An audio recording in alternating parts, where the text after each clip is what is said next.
केंद्रीय मंत्री और पश्चिम बंगाल भाजपा अध्यक्ष सुकांत मजूमदार ने आज हमने लॉयर फॉर जस्टिस फोरम की भी ओर से बंगाल में हिंदुओं पर हो रहे अत्याचारों के संबंध में एनएचआरसी के अध्यक्ष को उनके सदस्यों के साथ बैठक की। लॉयर फॉर जस्टिस फोरम ने हिंदुओं पर हो रहे हमलों, मंदिरों में तोड़फोड़ के संबंध में 3 सांसदों को बुलाया।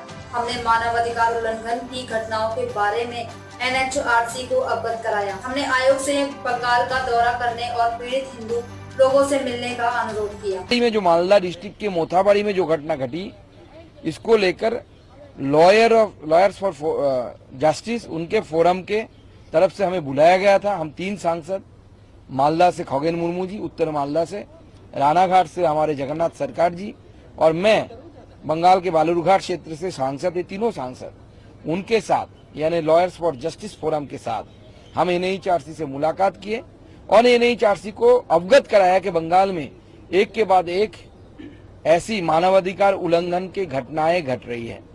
हमारे लॉयर्स फॉर जस्टिस के यहाँ के दिल्ली के नेता कबीर शंकर बोस, उनके नेतृत्व में विकास सिंह और बाकी लॉयर्स जो यहाँ पे उपस्थित है, उनमें से कुछ लोग हम मिले और कमीशन को पूरी तरह इस विषय में अवगत कराया। और कमीशन के पास हमने गुहार लगाई कि बंगाल के हिंदुओं की हित की रक्षा, क्योंकि बंगाल के हिंदू भी मानव है, उनके भी मानवाधिकार है। उस मानवाधिकार की रक्षा करने के लिए कमीशन आगे आए। जैसे 2021 के पोस्ट पोल वायलेंस में कमीशन मानवाधिकार रक्षा के लिए बंगाल में गए थे, ऐसे कमीशन को बंगाल में आना चाहिए और बंगाल में जो पीड़ित लोग हैं, जो हिंदू पीड़ित लोग हैं, उनके साथ मुलाकात करनी चाहिए और उनकी व्यथा, दुख, दुर्दशा ये सब सुननी चाहिए। इसके साथ साथ लॉ एंड ऑर्डर को मेंटेन करने में नाकामयाब रही पुलिस प्रशासन के खिलाफ भी हमने बोला कमीशन को कि आप व्यवस्था ले, अगर जरूरत हो तो डीजीपी को बुलाइए और डीजीपी को पूछिए कि क्यों बंगाल में एक के बाद एक ऐसी घटना घट रही है। बेलडांगा में घटी 2 महीना 3 महीना पहले, जब कार्तिक पूजा होती है बंगाल में, उस समय मंदिर जला दिए गए, कार्तिक पूजा के पंडाल जला दिए गए, हिंदुओं के घर में तोड़फोड़ हुई। जब हिंदू उल्टा अपने आप की आत्मरक्षा करने के लिए मारने लगे तब जाके थमी, उससे पहले नहीं थमी। क्यों? पुलिस का रोल था। हिंदुओं को क्यों लड़ना पड़ेगा?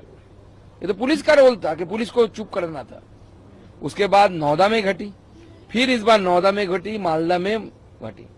रामनवमी में पिछली बार 3-4 जगहों में पथराव हुआ था। इस बार भी क्या होगा हमें पता नहीं, क्योंकि ये सरकार, पश्चिम बंगाल में ममता बनर्जी की सरकार जो है, वो खुद चाहती है कि दंगा हो, खुद चाहती है कि पथराव हो।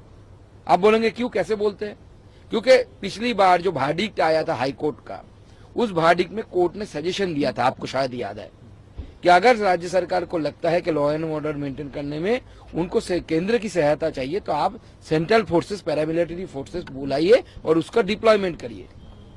लेकिन अभी तक हमारे पास जो इंफॉर्मेशन है, ममता बनर्जी की सरकार ने सेंट्रल से बात नहीं की, चिट्ठी नहीं लिखी कि आप सेंट्रल फोर्सेस दे दीजिए, हम पीसफुली रामनवमी करना चाहते हैं। वो उल्टा प्रोसीड्योर चला रही है, रामनवमी का परमिशन कैंसिल कर रही है। आप कौन होते हैं परमिशन देने वाले? कोर्ट में जाना पड़ रहा है। हाँ, कोर्ट में जाना पड़ रहा है हमें रामनवमी करने के लिए। अब हिंदू अगर अपनी रिलीजियस राइट के लिए कोर्ट का दरवाजा खटखटाएंगे तो इस हिंदुस्तान में क्या होगा? हिंदुस्तान का, हिंदुस्तान का नाम में ही क्या हिंदुस्तान रहेगा क्या? हजारों साल से देश को हिंदुओं ने बनाया, बाकी सब आए रहे, कोई बात नहीं, किसी का कोई विरोध नहीं है। आप रहिए यहाँ पे, आपकी धर्म पालन करिए, लेकिन अगर हिंदुओं को अपने धर्म पालन करने के लिए अगर कोर्ट में जाना पड़ रहा है तो ये बहुत दुख की बात है और पूरे देश के लोगों को इसके संज्ञान लेना चाहिए, एनएचआरसी को भी लेना चाहिए। सर, एक सवाल ये